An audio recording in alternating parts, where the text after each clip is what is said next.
Hello friend, आज हम आपको माता अन्नपूर्णा की अद्भुत कथा सुनाने जा रहे हैं। तो चलिए शुरू करते हैं कथा। एक दिन कैलाश पर्वत पर हिम की श्वेत चमक के बीच मंद मंद बहती हवा में घंटियों की ध्वनि गूंज रही थी। चारों ओर शांति थी जो केवल कैलाश पर ही मिलती है। ना आवाज, ना भागदौड़, न चिंता, बस एक शांत निर्मल अस्तित्व। वहीं बैठी थी माता पार्वती अपने पति महादेव शिव के समीप। उनके नेत्रों में कोमलता थी, उनके स्वर में प्रेम और उनके मन में एक जिज्ञासा जो धीरे धीरे हृदय के ऊपर उठ रही थी। माता पार्वती ने धीरे से महादेव की ओर देखा, जैसे कोई पत्नी नहीं बल्कि एक शिष्या एक अपने गुरु की ओर देखती है। उनके स्वर में कोई आग्रह नहीं था, कोई अधीरता नहीं थी, बस एक मधुर सी विनम्रता थी। वह बोली, स्वामी एक बात कहूँ। महादेव वह मुस्कान जो ब्रह्मांड को शांति देती है। वह बोले, कहो देवी, तुम्हारे हर प्रश्न में सृष्टि का कल्याण छुपा है। पार्वती माता ने सिर हल्का सा झुकाया और बोली, प्रभु मैं देखती हूँ 12 मास आए और हर मास का अपना अलग महत्व है, पर मैंने कई ऋषियों, देवताओं और भक्तों के मुख से सुना है कि मार्गशीर्ष मास विशेष है, अद्वितीय है, सबसे पवित्र है। कहते हैं इस मास में घर में रसोई का दीप जले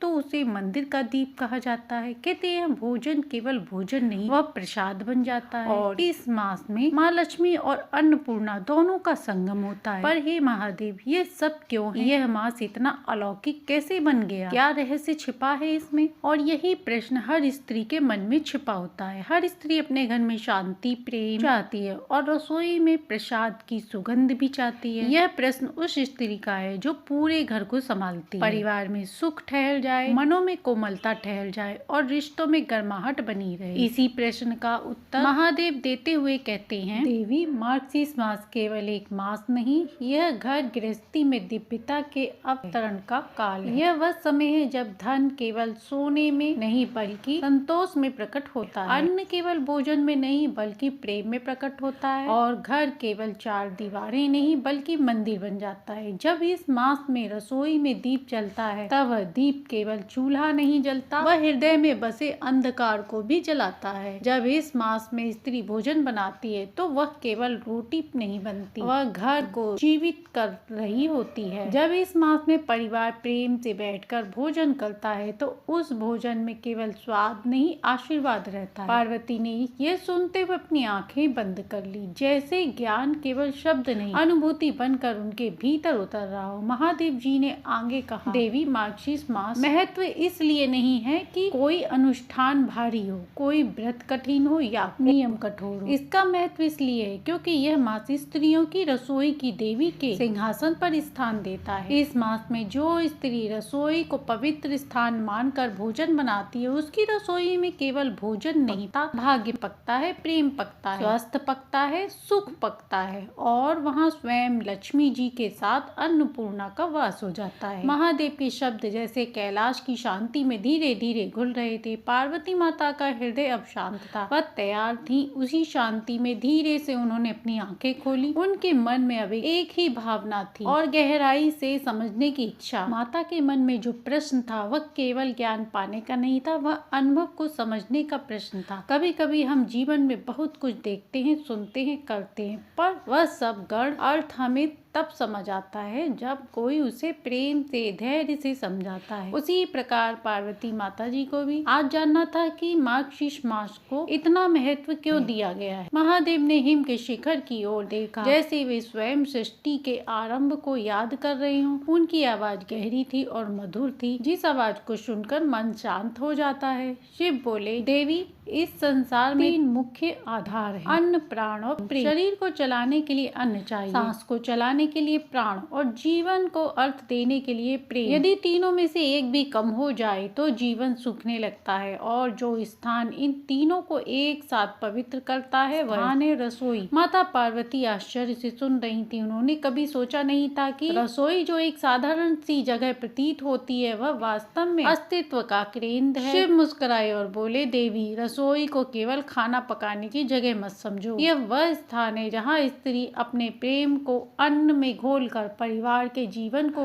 बनाए रखती है। इसी कारण जब स्त्री रसोई में क्रोध, शिकायत, थकान और कड़वाहट के साथ प्रवेश करती है तो वह कड़वाहट भोजन का स्वाद ले लेती है और वही भोजन जब शरीर में जाता है तो उसके साथ कड़वाहट उतर आती है। यही कारण है कि घर में बिना किसी कारण के तनाव, दूरियां, गलतफहमियां और दुख उत्पन्न होने, क्योंकि भोजन का स्वाद शरीर ही नहीं मन को भी प्रभावित करता है। पार्वती जी ने यह सुनते हुए सिर झुकाया। यह ज्ञान केवल सुना नहीं जा रहा था, यह भीतर भी उतारा जा रहा था। शिव जी ने आगे कहा, इसी रसोई में जब स्त्री प्रेम, मुस्कान, शांत और भक्ति के साथ प्रवेश करती है तो अन्न प्रसाद बन जाता है और वह भोजन केवल शरीर का पोषण नहीं करता, वह मन को शांत करता है, रिश्तों को जोड़ता है, घर में ऊर्जा को पवित्र करता है। इसलिए मैंने कहा रसोई मंदिर से कम नहीं है। स्त्री केवल रसोई चलाती नहीं, घर को जीवित रखती है। फिर महादेव ने कहा, उस एक मुख्य कारण का रहस्य बताया जिसके कारण मार्गशीर्ष मास इतना पवित्र है। शिव बोले, देवी, वर्ष के 12 महीने में सूर्य और चंद्रमा की ऊर्जा अलग अलग रूप में पृथ्वी पर उतरती है, पर मार्गशीर्ष मास में सूर्य की ऊर्जा उष्ण होने के बजाय कोमल हो जाती है और चंद्रमा की ऊर्जा शीतल होने के बजाय पोषक बन जाती है। यह वह समय है जब आकाश, भूमि और जड़ चेतन सब में मातृत्व की ऊर्जा फैल जाती है। इसी कारण इसमें रसोई पवित्र हो जाती है, क्योंकि रसोई वह स्थान है जहाँ मातृत्व सबसे ज्यादा प्रकट होती है। और फिर शिव जी ने आगे कहा, यही कारण है कि इस मास में एक साधारण सी बात ही चमकदार कर देती है। रसोई में दीप जलाना प्रकाश देता है, पर केवल बाहर नहीं भीतर भी दीप अंधकार को हटाता है और अंधकार केवल कमरे में नहीं मन में भी होता है। जब स्त्री रसोई में दीप जलाती है तो वह कह रही होती है, यह स्थान अनादि शक्ति का स्थान है, यहाँ क्रोध नहीं और न ही शिकायत रहेगी, यहाँ भोजन प्रेम से चढ़ेगा और जब यह भाव भोजन में घुल जाएगा तो वही भोजन परिवार के भीतर सुकून, सहारा और स्थिरता बनकर उतरता है। इसी मार्गशीर्ष मास में कहा गया है, भोजन प्रसाद, रसोई मंदिर है, स्त्री पुजारी। पार्वती जी की आंखों में अब भाव थे और वह भाव शांत और भक्ति से भरे हुए थे। उन्होंने धीरे से पूछा, स्वामी, तो क्या हर घर में इस मास में मंदिर बन सकता है? शिव जी ने स्नेह से उनकी ओर देखा और बोले, हाँ देवी, हर घर चाहे छोटा हो या बड़ा, चाहे उसमें धन हो या धन ना हो, यदि वहाँ रसोई में प्रेम है, अन्न में आभार है और भोजन को ईश्वर का उपहार माना जाता है तो उस घर में स्वयं लक्ष्मी और अन्नपूर्णा निवास करती हैं। धन सोने में नहीं मन की शांति में उतरता है और अन्न केवल पेट नहीं भरता, भाग्य भरता है। शिव के ये वचन सुनकर पार्वती के हृदय में एक गहरी शांति का भाव उतर गया, जैसे उन्हें एक सत्य केवल समझ नहीं आया बल्कि उनके भीतर जग गया हो। उनका मन अब जानना चाहता था कि यह दिव्यता पृथ्वी पर कैसे खिलती है। उन्होंने कुछ नहीं कहा, पर उनका मौन प्रश्न शिव जी ने उनकी आंखों में पढ़ लिया। उन्होंने कोमल मुस्कान के साथ कहा, देवी सुनो, यह सत्य एक साधारण स्त्री के जीवन को जगाता है तो उसने केवल अपने घर को नहीं पूरे गांव को बदल दिया। लेकिन महादेव पार्वती को यह रहस्य केवल शब्दों में नहीं समझा सकते थे। उन्होंने इसे एक स्त्री की कथा के अनुसार समझा कर बताया, जो कथा हृदय को समझती है, बुद्धि को नहीं। और महादेव जी बोले, सुनो, मैं तुम्हें उस स्त्री की कथा सुनाता हूँ जिसने मार्गशीर्ष मास में केवल एक दीप जलाया और उस दीप ने केवल उसके घर नहीं बल्कि पूरे गाँव का भाग्य बदल दिया। और बहुत समय पहले पृथ्वी पर एक छोटा सा गांव था, नाम था हनुमंतपुर। यह गांव साधारण था, लोग साधारण थे, लेकिन उनकी तकलीफें साधारण नहीं थी। कई वर्षों से वर्षा कम हो रही थी, खेते कुएं में पानी नहीं था और घरों में अन्न धीरे धीरे कम होने लगा। सुबह उठकर मंदिर जाते सब भगवान को प्रणाम कर, पर उनके चेहरे पर वह चमक नहीं थी, क्योंकि जब पेट में चिंता हो तो मन की भक्ति भी अधूरी लगती है। गाँव के हर घर में दाल की खुशबू कम होती जा रही थी और चूल्हे की आग में भी उत्साह कम हो गया था। उसी गाँव में रहती थी एक स्त्री जिसका नाम था साधना। साधारण सा पहनावा, सादा जीवन, आंखों में गहरा प्रेम। साधना के पति ईमानदार, पर काम कम मिलता था। घर में धन भी कम था, अन्न भी कम था, पर फिर भी साधना के चेहरे पर एक अनोखी शांति रहती थी। वह शांति जो केवल भक्ति में आती है। उसके घर की रसोई छोटी थी, मिट्टी के दीवार, छोटा सा चूल्हा एक तांबे का लोटा और तुलसी के पास रखा हुआ छोटा सा दीपक। उस रसोई का वातावरण ऐसा था जहाँ वहाँ पर कोई अदृश्य माँ उपस्थित हो। हल्की सी धूप, गंध, हवा में कोमलता और मन में संतोष। एक दिन सुबह सुबह साधना चूल्हे के आगे बैठी और उसने देखा कि घर में रखा अन्न बस एक दिन के लिए ही बचा था और शायद कल क्या होगा कोई नहीं जानता था। उसके पति ने भारी मन से कहा, साधना लगता है हमें कल भोजन भी उधार लेना पड़ेगा। साधना ने उसकी ओर मुस्कुरा कर देखा। वह मुस्कान जिसमें शिकायत नहीं केवल प्रेम था। उसने कहा, हमारे घर की रसोई मंदिर है। जब मंदिर की ज्योति प्रेम से जलती है तो माँ कभी रोटी कम नहीं पड़ने देती। आज हम भोजन बनाते समय चिंता नहीं करेंगे, केवल धन्यवाद करेंगे। साधना रसोई में गई और मार्च मास की वह रात, ठंडी हवा, शांत वातावरण, उसके भीतर एक दिव्य गर्माहट थी। उसने चूल्हे के पास बैठकर अपने दोनों हाथों में दीपक उठाया। उसने कोई बड़ी पूजा नहीं की, कोई कठिन मंत्र नहीं गाया। उसने बस धीमे स्वर में कहा, माँ अन्नपूर्णा, मैं आज से ये दीप जलाती हूँ। यदि मैं कम में भी प्रेम बांटूं तो आप मुझे कभी अधूरा न छोड़ना। और उसने दीप जला दिया। वह दीप छोटा था पर उसकी लौ स्थिर थी, जैसे हवा भी उसे छूने से डर रही हो। उस रात साधना ने भोजन कम बनाया पर इतना प्रेम डाला कि वह भोजन कम नहीं लगा। उसके पति ने भोजन किया और आश्चर्य से कहा, आज भोजन में बहुत ही स्वाद है। साधना मुस्कुराई। उसी रात एक चमत्कार हुआ। बिना वर्षा के मन सुबह खेतों की मिट्टी नम थी, बिना हवा के तुलसी के पत्ते हिल रहे थे और बिना किसी कारण साधना की रसोई में रखा अन्न खत्म नहीं। जितना निकाला उतना ही बचा था। गांव की स्त्रियां हैरान हुई। उन्होंने साधना से पूछा, ये कैसे हुआ? साधना ने एक वाक्य कहा, मैंने शिकायत छोड़ दी, मैंने चिंता छोड़ दी, मैंने रसोई में प्रेम को आ जाने। महादेव ने पार्वती जी की ओर देखा और बोले, देवी उसी स्त्री की भक्ति से मार्गशीर्ष मास सार प्रकट कर दिया। रसोई मंदिर है, भोजन प्रसाद है, स्त्री पुजारिन है और प्रेम सबसे बड़ा चमत्कार है। पार्वती जी के नेत्र नम हो गए, क्योंकि यह कथा केवल एक स्त्री की नहीं, यह कथा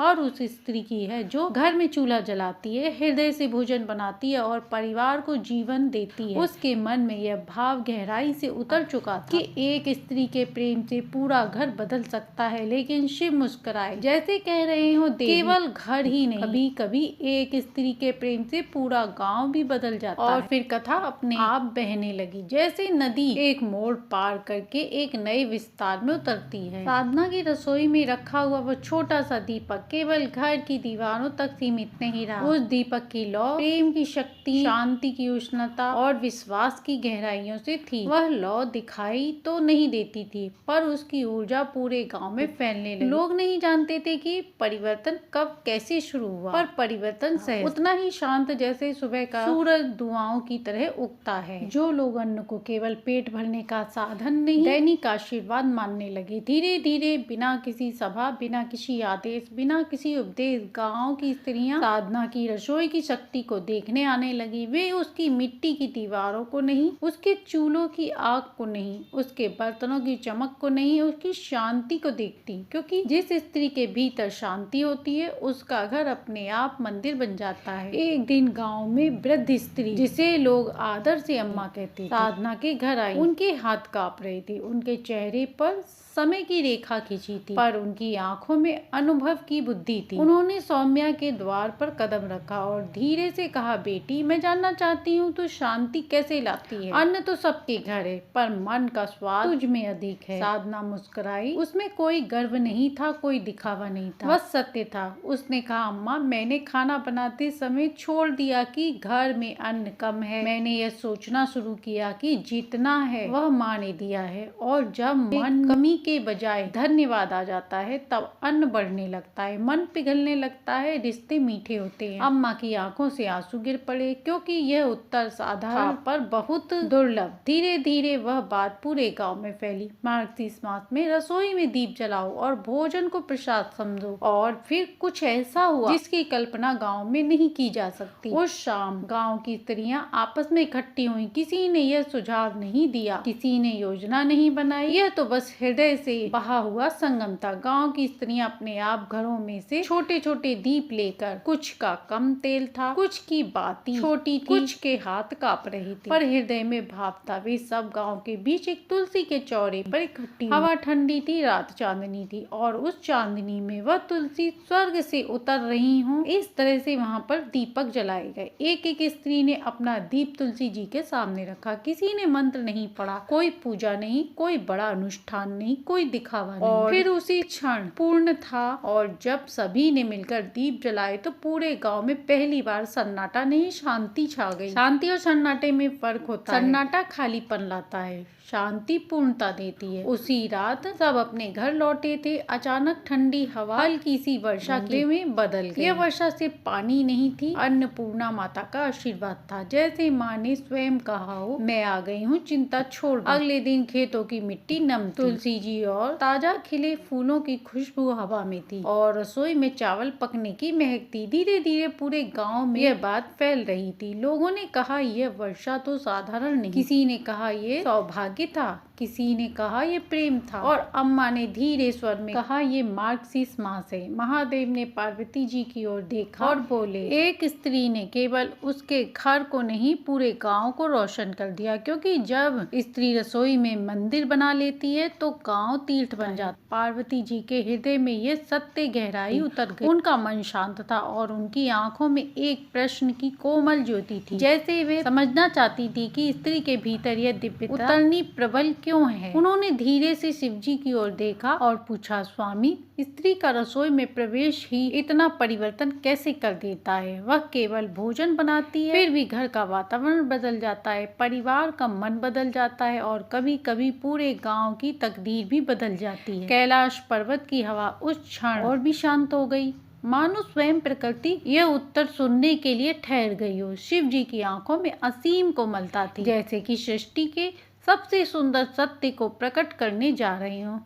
भोलेनाथ बोले, देवी, सृष्टि में प्रत्येक कार्य को ऊर्जा जलाती है, पर वह ऊर्जा निराकार होती है। उसे रूप, रस और स्पर्श तभी मिलता है जब स्त्री उसे अपने हृदय से छू लेती है। स्त्री जब रसोई में प्रवेश करती है, हाथों से केवल भोजन नहीं बनाती, वह मन से संसार की दिशा दिखाती है। रसोई में आग केवल चूल्हे की नहीं, हृदय की भी जलती है। इसलिए भोजन केवल शरीर को नहीं, मन को भी प्रभावित करता है। शिव बोले, देवी, तुम जानती हो, मैं सृष्टि का संहारक, मैं ऊर्जा को मौन में बदल देता हूँ, पर तुम शक्ति हो, तुम जीवन में चैतन्य डालती हो। जैसे तुम शरीर को आत्मा देती हो, वैसे ही स्त्री भोजन को आशीर्वाद देती है। पुरुष चाहे कितनी भी बड़ा कार्य क्यों ना कर, चाहे वह युद्ध जीते या संसार बनाए, उसके भीतर की शांति और संतोष रसोई में ही जन्म लेता है, क्योंकि वही भोजन उसके रक्त में बनकर दौड़ता है, वही भोजन उसके मन को विचार बनाता है। जो रसोई शांत है, वहाँ के निवासियों का मन शांत रहता है। जो रसोई में करवाहट है, वहाँ के रिश्तों में धीरे धीरे करवाहट आती है। इसलिए कहा जाता है, स्त्री जिस भाव से रसोई में जाती है, उसी भाव से घर के वर्ष तय होते हैं। पार्वती जी की आंखों में कोमलता उतर आई। उनका हृदय अपनी सभी पृथ्वी पर रहने वाली बहनों के हृदय से जुड़ गया। उन्होंने पूछा, स्वामी, तो क्या एक स्त्री के भीतर ही लक्ष्मी और अन्नपूर्णा दोनों का वास होता है? शिव जी ने उत्तर दिया, हाँ, यही तो रहस्य है। स्त्री जब भोजन बनाती है तो वो अन्नपूर्णा होती है। स्त्री जब घर में शांति रखती है तो वह लक्ष्मी होती है। स्त्री जब रसोई में दीप जलाती है तो वह ग्रह देवताओं को आमंत्रित करती है और स्त्री जब मन में बिना शिकायत के प्रेम से भोजन परोसती है तो वह स्वयं सृष्टि की जननी बन जाती है। इसलिए स्त्री अपने घर को केवल चलाती नहीं, उसे जीवित रखती है। फिर शिव जी ने यह वाक्य कहा, जिसके लिए यह पूरी कथा,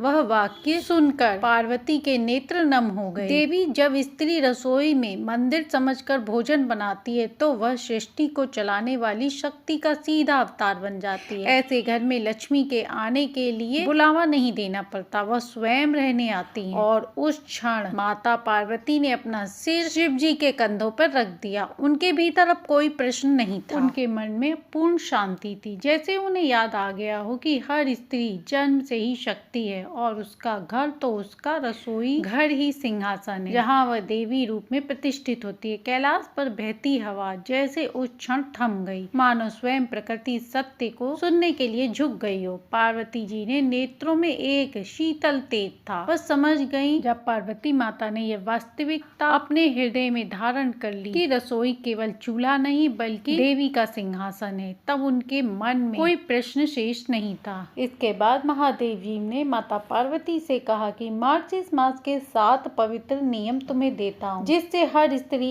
अपने घर को मंदिर बना सकती है, हर रसोई प्रसाद स्थल और हर भोजन में आशीर्वाद बन सकता है। यह नियम कठिन नहीं है, यह जीवन की सरलता में छिपे हैं और इन नियमों में स्वयं देवी का वास है। शिव जी ने कहा, पहला नियम, रसोई में दीप जलाओ, न अंधेरे में भोजन बनाना, न उदासी में, न क्रोध में। जब दीप जलेगा तो उसकी लौ में तुम्हारा मन शांत होगा और वही शांति भोजन में उतरेगी। दूसरा, पहला आहुति, भगवान को भोजन पकने से पहले एक चुटकी अन्न, थोड़ा सा घी या बस एक विचार, माँ यह आपका प्रसाद, इतना ही पर्याप्त है, इतना कहकर माता अन्नपूर्णा के नाम से अर्पण करें। तीसरा नियम, भोजन बनाते समय मन को शांत रखें। शिकायत, नाराजगी, तुलना, थकान, यह सब भोजन के स्वाद को विषैला बना देते हैं। जो स्त्री मुस्कुराकर भोजन बनाती है उसके हाथ में स्वयं अन्नपूर्णा माता का स्पर्श होता है। चौथा नियम, रसोई स्वच्छ होनी चाहिए। धूल, अव्यवस्था, गंदगी केवल शरीर को नहीं मन को भी दूषित करती है। जिस रसोई में स्वच्छता होती है वहाँ हवा में भी आशीर्वाद रहता है। पांचवा नियम है, भोजन पकाते समय प्रेम, चाहे भोजन कितना ही सादा हो, यदि परोसने में प्रेम है तो वह रसपूर्ण बन जाता है। जो प्रेम से